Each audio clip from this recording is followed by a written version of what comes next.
Why sound so much more important than a word which is a meaning? If you touch the sound, you're touching creation. If you touch a word, you're just going into the psychological structure of human beings.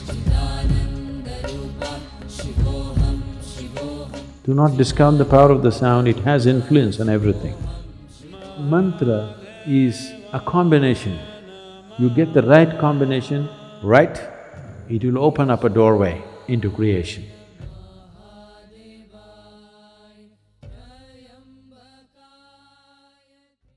Yes.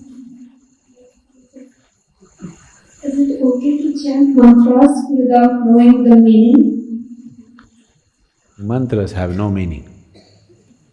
See, there are two dimensions to a mantra. Mantras are not supposed to have any meanings in the tradition. There are different types of mantras. Unfortunately, the mantras which are normally known, they have given them meanings so that people can involve. Because there are lots of idiotic people who cannot involve with anything that's meaningless. That is why they miss the sunrise, the sunset, the moon, the full moon, everything they miss because it's meaningless. What is the meaning of a full moon? There is no meaning, only if you're in love it means a lot. Otherwise, what is it? Nothing. It's not meaningful means it is not useful. So, all the idiots on the planet will do only meaningful things. Yes, because they have no intelligence to recognize life and the many facets of life. It is not because you have attached a stupid meaning to it, it exists. It exists beyond you. It existed before you, it will exist beyond you. It is not because you give it a meaning, it's become useful or not useful. So the stupid in the world will do meaningful things. They may be intellectual, but life stupid, they have no life sense. If you have life sense, you will see it is the most meaningless things which really set you on fire, isn't it so? No? So they created two kinds of mantras.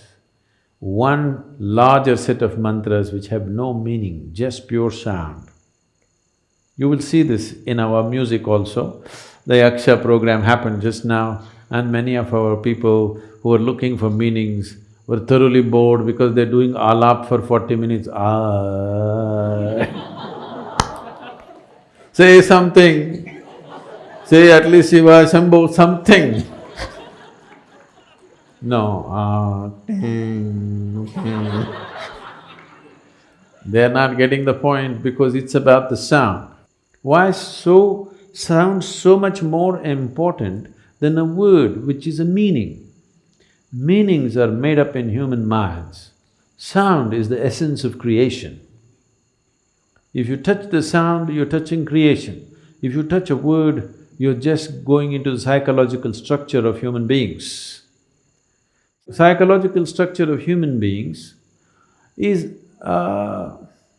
essentially a certain kind of madness. We can enjoy it, we can use it, but essentially it's a certain kind of illusory setup. Sound is a fundamental aspect of creation. If you have mastery over sound, you have mastery over creation itself in a certain way, because creation is just a complex amalgamation of sounds. It's the blueprint of creation. But meanings are human things.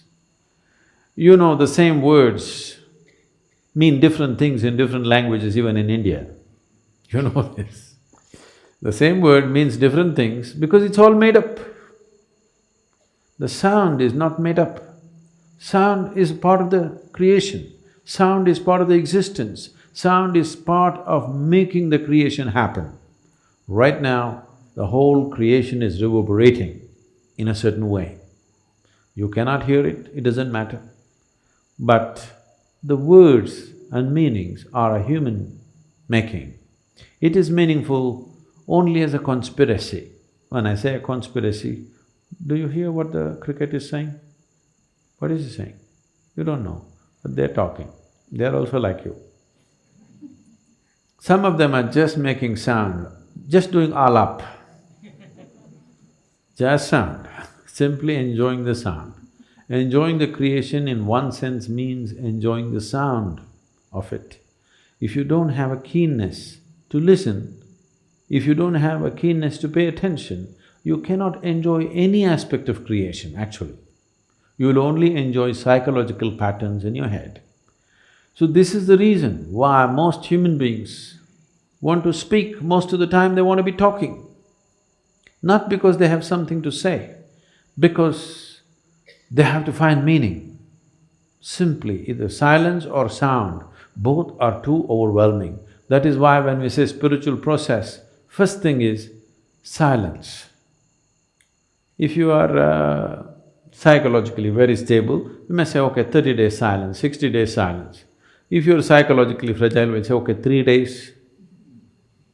3 days also people go crazy, we'll say, okay, half a day silence, up to noon silence, after that you blabber. They usually make it up afternoon. Those of you who talk a lot, you know, meaning is meaningless. You can simply talk. A whole lot of people are experts, they can simply speak without any meaning. They have understood the importance of sound. They can go on talking without making any meaning. Now, if you were a bird, we would pardon you. If you were this one, we would be okay. Or if you're a musician, you would be okay to make meaningless sounds. If you're speaking, you're expected to make some meaning. So mantra is not to be spoken, it is to be chanted. Chanting means chant is of the sound, not of the meaning. Meaning is of speech, meaning is of the word, written word and spoken word.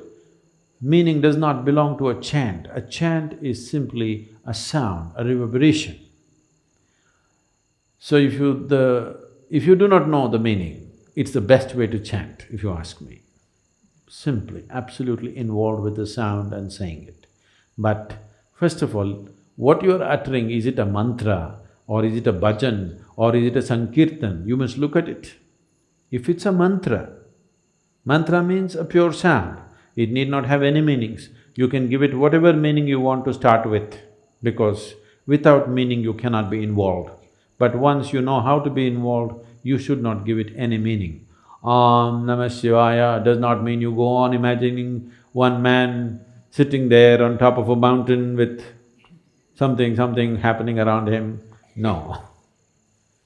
Initially, if that's the only way you can be involved, you can look at the Sivakasi picture. Okay? Once you know how to be involved with the sound, you get rid of the man. He's not needed, he's a disturbance. I'm telling people in Sanyama, they're chanting.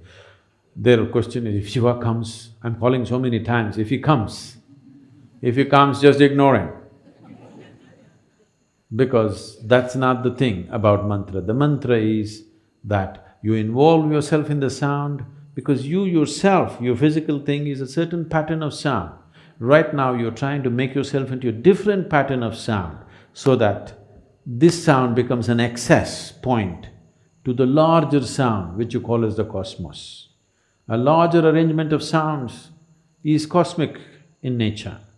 Now, you use a certain key sounds in a particular arrangement, you know. In the safes, the locks are called a combination lock. So you have to just get it right for it to open. So mantra is a combination. You get the right combination right, it will open up a doorway into creation. It is not the meaning. Whatever meaning you give it, however high or low you think the meaning is a made-up thing. It's a psychological process. It has no existential meaning. No word has any existential meaning. Right now, whatever English words we're uttering doesn't mean anything to the trees. But if you can… actually these experiments have been done. If you sit here and sing beautifully, I cannot do that, but if you sit here and sing really properly, the tree is full of flower. It could be because of yaksha. Okay, the rains have aided it, but do not discount the power of the sound. Do not discount the power of the sound, it has influence on everything. Or if you chant a mantra, the tree may respond to it. If you sing music, it may respond to it. If you just generate a thought, it may respond to it. But if you speak, it will not respond. This is true with the tree, this is true with the divine.